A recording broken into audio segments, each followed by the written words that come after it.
In today's episode, I will dive deep into healing the generational trauma of men. I will share about it in a way you've most likely never heard about it before.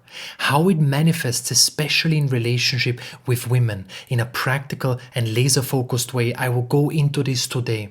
I will also share with you how you as a woman can support us men in our journey of healing this. And for us men, what are the most powerful methods of truly starting to tackle this? My name is Lorin and I'm a coach, author, and hypnotherapist. I help you to understand masculine and feminine dynamics. The generational trauma of the masculine can be summed up in one word: avoidance. Avoidance of facing the deeper underlying pain and unconsciously finding ways to run and escape to avoid this pain. Where does this come from? Very quickly before I get practical in how it shows up in today's world. The one constant in history is what? Warfare. And these wars continue in today's world. Throughout these wars, there has been so much trauma. Of course for women as well, but in today's episode, for the men. Men had to go to war. Men had to kill. And out of this, a natural response to this is a shutdown within. It is a disconnect with the heart. Out of this is also born overly being stuck in the head from a place of logic, detached from emotion, as it becomes a survival mechanism, as it becomes a way to protect ourselves from this deeper shame and guilt and pain and whatever the underlying core emotion is. And as I've mentioned many times before, generational trauma is of course passed down from generation to generation. And the sons of the fathers who went to war and who shut down their emotions, that is being passed down on them. And of course, the pain they experienced with their own father and his lack of being a healthy masculine role model due to his pain and avoidance. This sense of avoidance is being passed down. And often as sons, we see our father operating from this energy of having unresolved emotions, being emotionally reactive, not being able to truly face these deeper emotions with him and to live from his true place of power, from his healthy masculine core. This creates a set of challenges. And this avoidance and disconnect from the heart, this disconnect from the body, creates specific challenges. And I will now go laser focused into each one of them. Challenge number one is to feel love. Because of this avoidance, when we avoid the deeper pain, then we're simultaneously being disconnected from the deeper love, the deeper power within us. That's where the saying comes, the only way through is into the wound, is to enter the wound. Because the moment we're avoiding the wound, the moment we're avoiding a deeper pain, we're also ultimately disconnecting and avoiding our true power. We're escaping not just from our pain, we're escaping from our true power, from our healthy masculine core. And now this specific challenge is to receive love. So many men, even if they're in a relationship with a woman who genuinely, truthfully loves them, who is conscious, they feel empty within. No matter how much love she pours into the relationship, there's a deep sense of unworthiness and emptiness within that comes from this generational trauma, that comes from this place of avoiding the deeper pain and constantly unconsciously escaping it in all kinds of different forms and outlets. And this difficulty to receive love means a man feels empty in the relationship. And from this place of emptiness and unworthiness, he cannot show up fully. He cannot be truly present. He cannot truly express love. Also, because there is such a disconnect from the heart, such a disconnect from the body, from a generational trauma, there is also an inability to truly feel the feminine heart, which means to feel her true desires. It doesn't matter what a woman says to us logically, what she wants from us. What she truly wants from us is our heart, is our presence, is our truth, is our healthy masculine core. So this is why women, when they say, I don't feel him, I'm in a relationship with him, but I don't really feel him, it's because she feels us disconnected from our true power. And out of this, so much pain is born. And of course, another aspect of the generational trauma is not just the avoidance and the warfare and the survival mechanisms, it's also all the conditioning that men have received about what it means to be a man. Be stoic, be detached from any emotion, don't cry, don't be vulnerable. All these things that have been passed down onto us, which of course were an expression of this deep-rooted trauma, and finding ways of masking it, finding ways of numbing it. As long as a man cannot receive love fully in a relationship, he cannot show up fully. As long as we as men cannot feel the feminine heart, we actually cannot really be present with her. We actually cannot give her what she really needs. All she needs is our heart. But simple does not mean it is easy. To get to this place of simplicity where we are truly rooted in our heart, where we can feel her and in that moment meet her with our masculine depth, with our deeper sense of presence, that's a hard journey to get to this place where this unfolds then naturally and effortlessly. Challenge number 2 is emotional reactivity. So many men get immensely triggered when they're in relationship with a woman. And what happens is that any emotion she brings to the relationship, or when emotions are high in a moment of tension, it triggers the unresolved emotions within us that we are unconsciously trying to avoid because of our generational trauma. And then what happens is, instead of being able to own this and acknowledge this and to be radically honest with ourselves, we project it onto her and unconsciously make her the reason why we are feeling this way. Our shadow wants us to see her as the threat, as the enemy. And now we start to treat her as that, as we start to resist her, we project our unresolved pain onto her, rather than being able to own it in that moment and to truly face ourselves. And this, of course, creates immense unsafety. It creates immense emotional volatility in the relationship, and we are not trustworthy. We are not reliable as men, because what we're ultimately saying is, I cannot protect you from my unresolved wounding. So a big part of protection is not just physical protection, but it's that emotional and spiritual protection from our own wounding, from our own pain. I always say the highest art of protecting a woman is to protect her from our own shadow and unresolved wounding.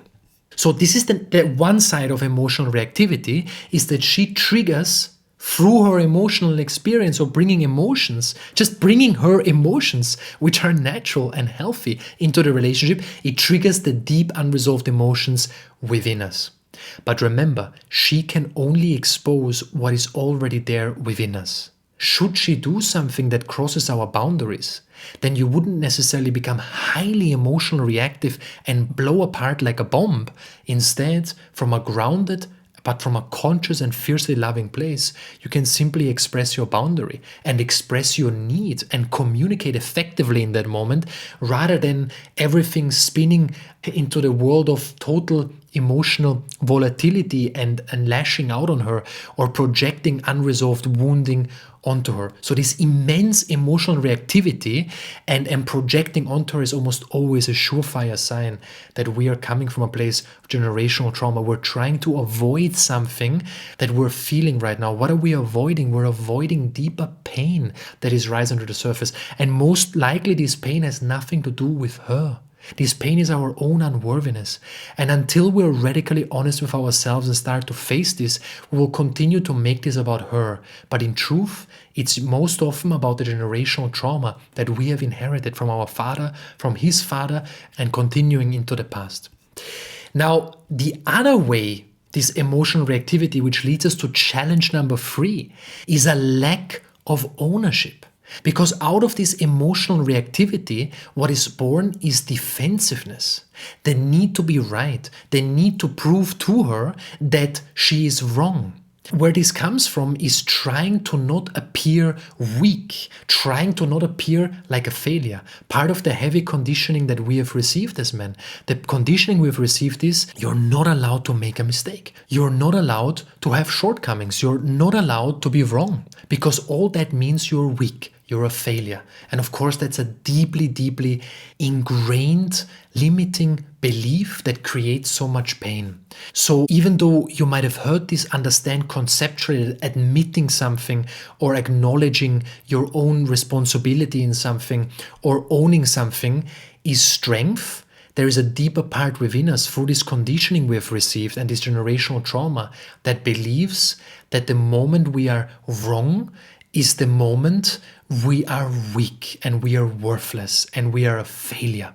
So we make this about our own unworthiness rather than being able in that moment to effectively communicate, to truly own our part and to create safety. It becomes this bigger, deeper, wounded story of the little boy within us who doesn't feel safe, who doesn't feel worthy.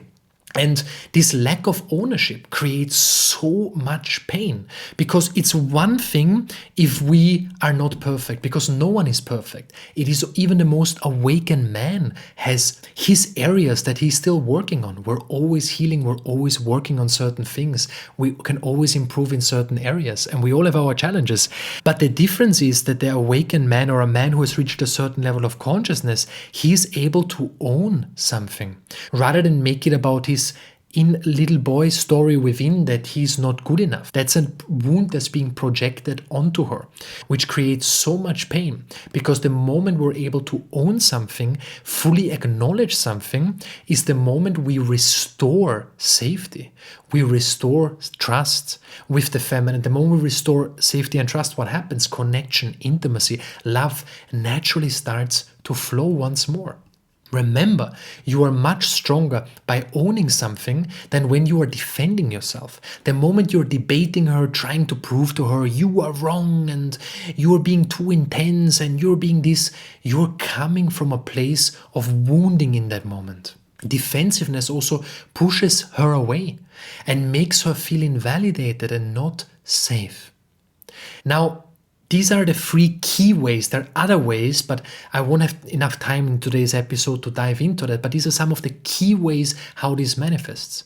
Now let's go into how women can support us men, how you as a woman can support us men from an aligned place in healing our generational trauma. The key thing I'm going to give you here to make this really practical is 2 things in communication. Number one thing you can say to us in a moment of challenge when you are not happy with something or don't feel that your heart is being met, you can say, when I tell you that I'm upset about something or that I really didn't like about this thing that you did, it doesn't mean I don't love you. It doesn't mean I don't think you're a good man.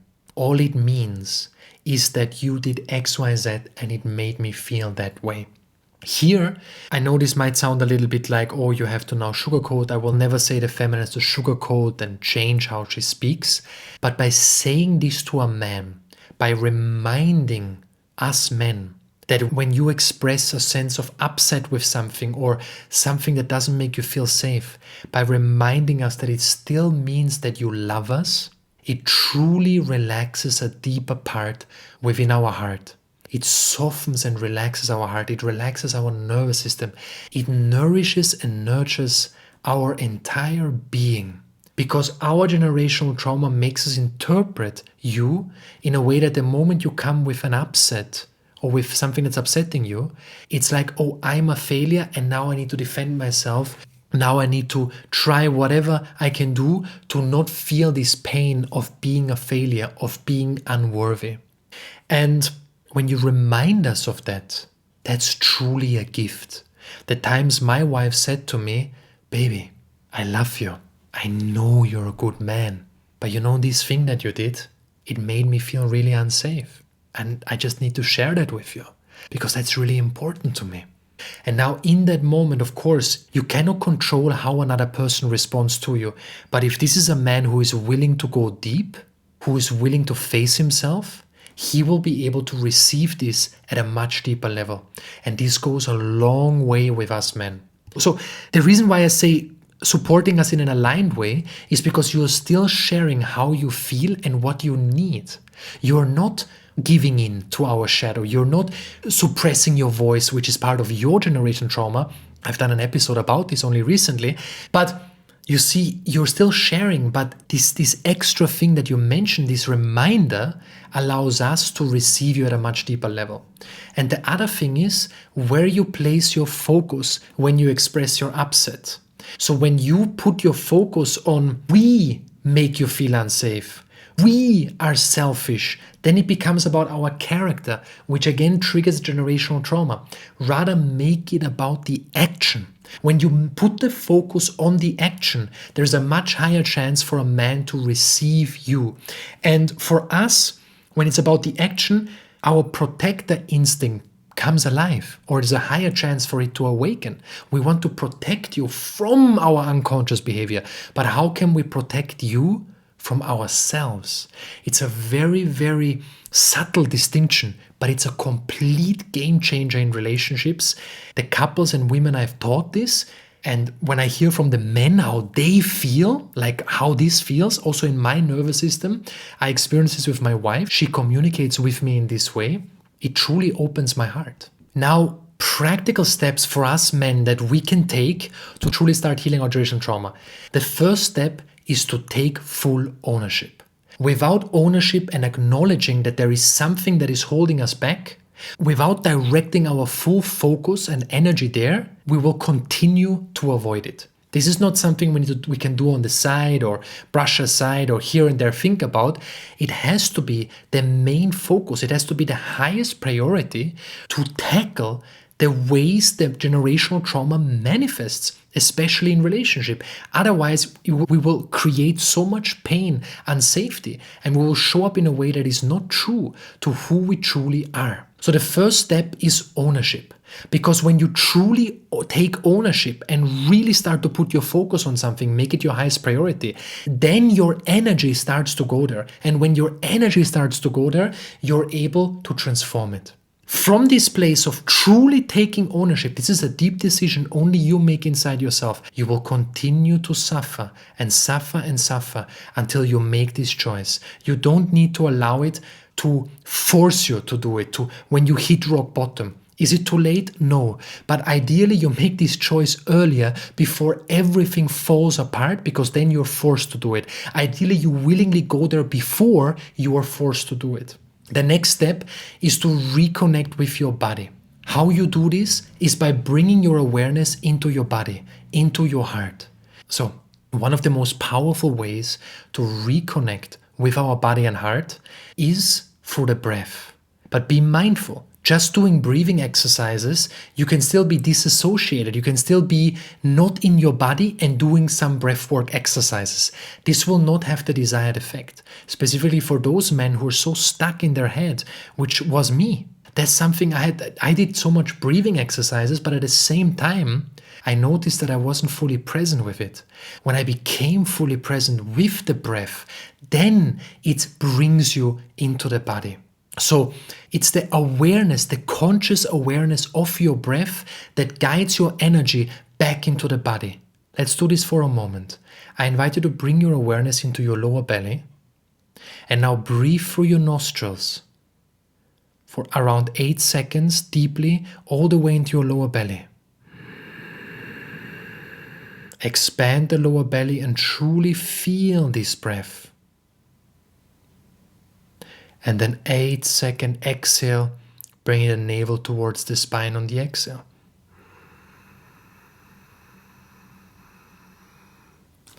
One conscious breath is more powerful than 30 minutes of breath work while being completely stuck in your head.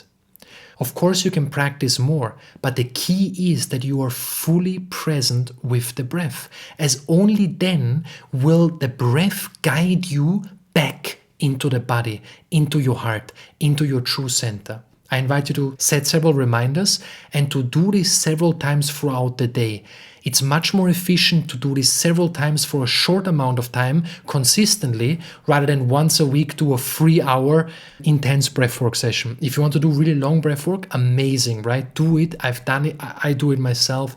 I've done this for many, many years now. But you don't have to. You don't have to go to an extreme and become a monk, a full-time monk.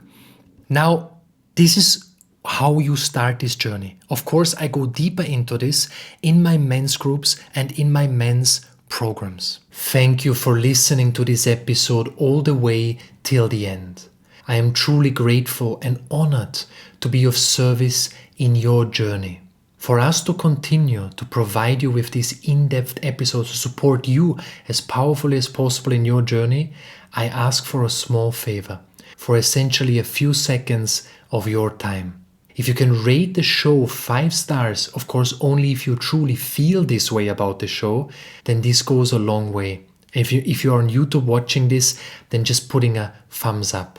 Now, for around 30 seconds of your time or 45 seconds, to write a very short review about your experience with this podcast. You might want to write 1, 2, or only 3 paragraphs about your experience. This goes even further.